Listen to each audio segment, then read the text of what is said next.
Խաղաղություն բոլորի թանկագիներ։ Այսօր մեր հերթական ուսումնասիրությունը կլինի երկրորդ օրինաց 11 եւ 12 գլուխները։ Այս գլուխներում Մովսեսը խոսում է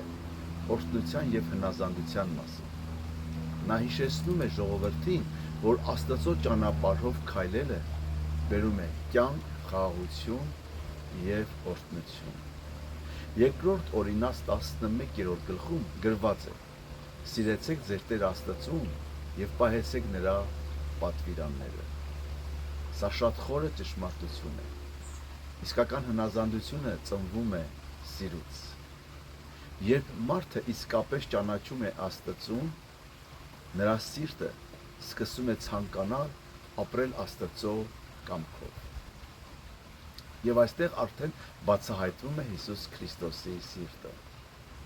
Հիսուսն ասեց Հովհաննեսի 14-15 խոսքում. Եթե սիրում եք ինձ,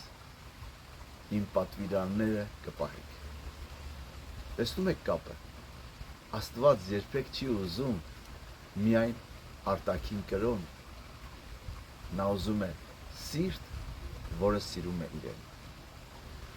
Երկրորդ օրինացի 11-ում նաև գրված է, որ Աստված խոստացավ անձրև տալ ճիշտ ժամանակին, եթե ժողովուրդը հավատարիմ մնա իրեն։ Սա միայն ֆիզիկական անձրևի մասին չէ, սա նաև հոգևոր պատկեր է։ Երբ մարդը ապրում է Աստծո ներկայության մեջ, նրա հոգին սկսում է պտղաբեր դառնալ։ Բայց երբ սիրտը հեռանում է Աստծուց, ամեն ինչը սկսում է չորանալ ներսում։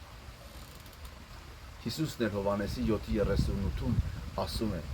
ով հավատում է ինձ, կենդանի ջրի գետեր կհոսեն նրա ներսից։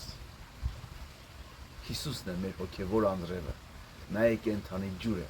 որը կյանք է տալիս հոգուն։ Երկրորդ օրինաց 12-րդ գլխում Աստված խոսում է երկրպագության մասին։ Նա ասում է, որ ժողովուրդը չպետք է երկրպագի ինչպես մյուս ազգերը։ Աստված ուզում էր մաքուր երկրպագություն։ Սա շատ կարևոր է նաև այսօր մեր օրերում։ Շատ մարդիկ ուզում են Աստծուն մոտենալ իրենց ձևով, ոչ թե նրա ճշմարտությամբ։ Բայց թանկագիններ, իրական երկրպագությունը սկսվում է այնտեղ, որտեղ մարդը խոնարհվում է Աստծո առջև։ Եվ այստեղ կրկին տեսնում ենք Տեր Հիսուսին։ Հովհաննեսի 4:23-ում Տեր Հիսուսը ասում է. ճշմարիտ երկրպագողները Հորը պիտի երկրպագեն հոգով եւ ճշմարտությամբ։ Այս գլուխները մեզ հիշեցնում են, որ Աստված ուզում է ոչ միայն մեր շուրթերը, այլ նաև մեր սրտերը։ Նա ցանկանում է, որ մենք ապրենք սիրով, հնազանդությամբ ու ճշմարիտ երկրպագությամբ։ Եվ այդ ճանապարհը ամբողջությամբ բացահայտվեց Տեր Հիսուս Քրիստոսի մեջ։ Ավարտենք սիրելիներ աղոթքով։ Տեր Հիսուս, շնորհակալ ենք քո խոսքի համար։ Օգնիր մեզ սիրել քեզ ոչ միայն խոսքով, այլ ամբողջ սրտով։ Թող մեր կյանքը լինի ճշմարիտ երկրպագություն քեզ։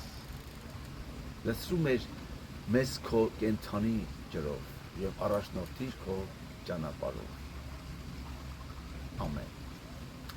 Սիրելիներ, եթե իսկապես ձեզ համար օրհնություն են այս մեր ուսուցումները,